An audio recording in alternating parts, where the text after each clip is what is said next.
came across this musician, Polish musician, pianist and arranger, Marcin Masecki. I was asked if I would be interested in playing the main part in the new Pawel Pawlikowski film. So I fell to the floor immediately. I tested him for the lead role because he was kind of right age and stuff. Would I be open for a meeting? So of course I was open for a meeting, so we met. A musical adventure. He can play Bach from memory, with preludes and fugues, or Chopin's nocturnes. And then Pawel asked me if I could tell him a little more about Argentina. My wife is from Argentina, we spent a lot of time in Argentina. I started talking about Argentina and he rather aggressively pulled out his phone and started filming me.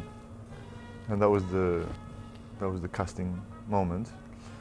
And that's when I didn't do as good of a job as I could have, I guess. But he wasn't much of an actor. I mean, he didn't want to act.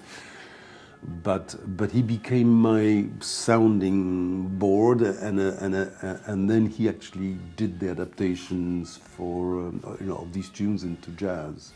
Well, thank you very much for the main role, but we'd still be interested in working with you on the music. So that was the beginning.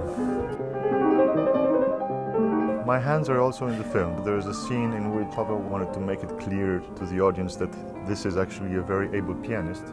So the way we did that is I performed a piece and our hands are digitally merged somewhere around the elbow, I think.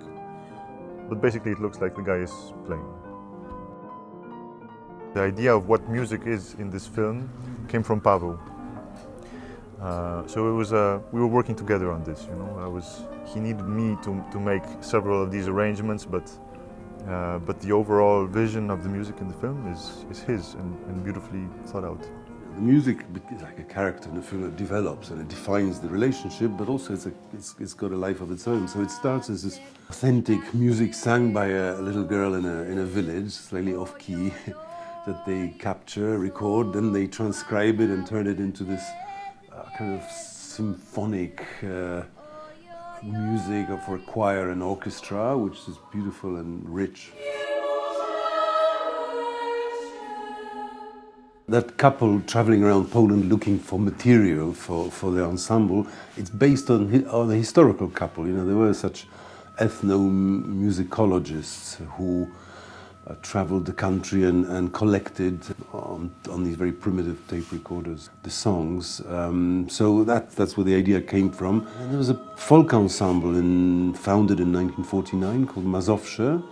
And again, they sourced their materials in the countryside. They drove around in a kind of truck with recording equipment.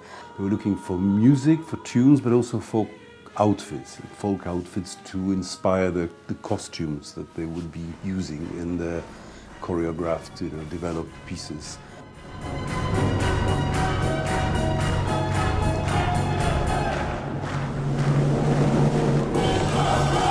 That folk ensemble, Mazowsze, still exists. They were founded in 49, 50. I remember them as a kid. The radio was pumping their music all the time because that was the kind of official music of the people, as opposed to jazz or rock music or contemporary 12-tone music, which was seen as decadent and Western. So the communist government was promoting this folk music as the music of the peasants and working classes.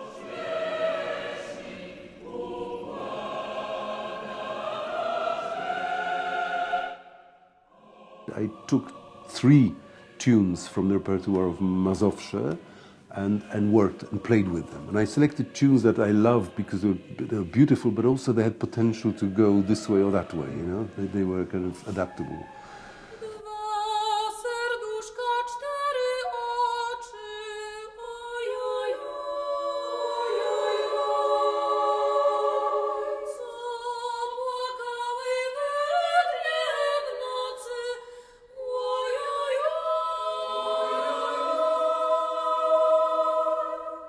This song, Dwa serduszka, cztery oczy, is the hit, and it's a beautiful song and it's beautifully sung. Dwa serduszka, it says in the credits, is actually in the repertoire of Mazowsze.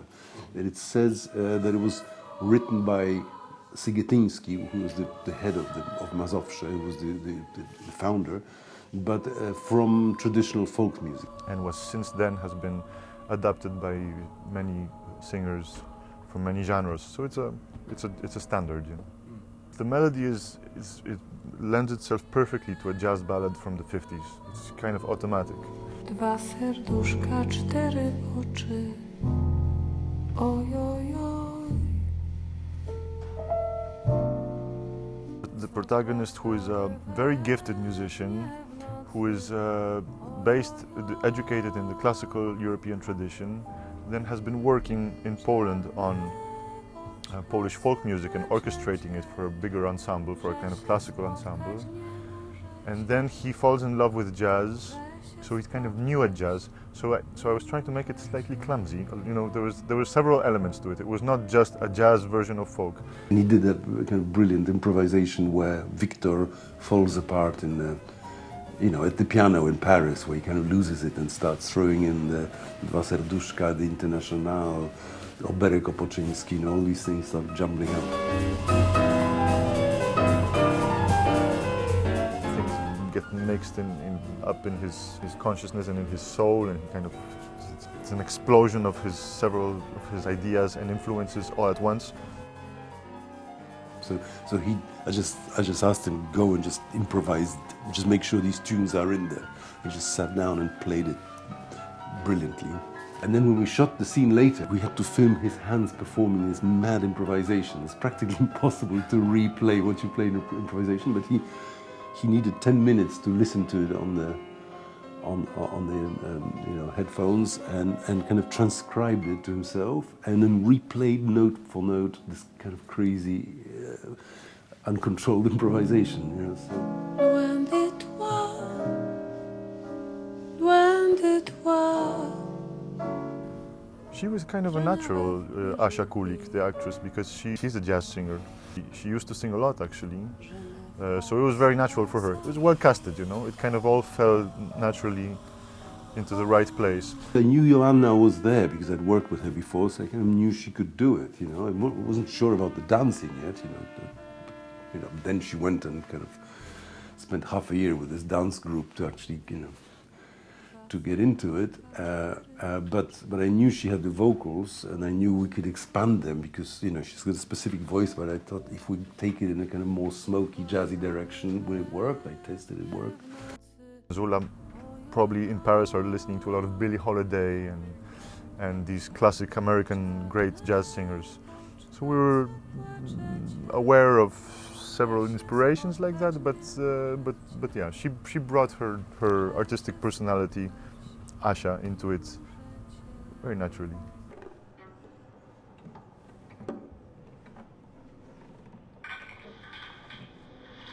I'm glad that the music will be popularized, you know, because some of this folk music is great. Especially the folk performers at the beginning, they're great characters. I'm so happy that they have some exposure, you know, because they usually play in some corner of Poland and no audience, or very specific audience.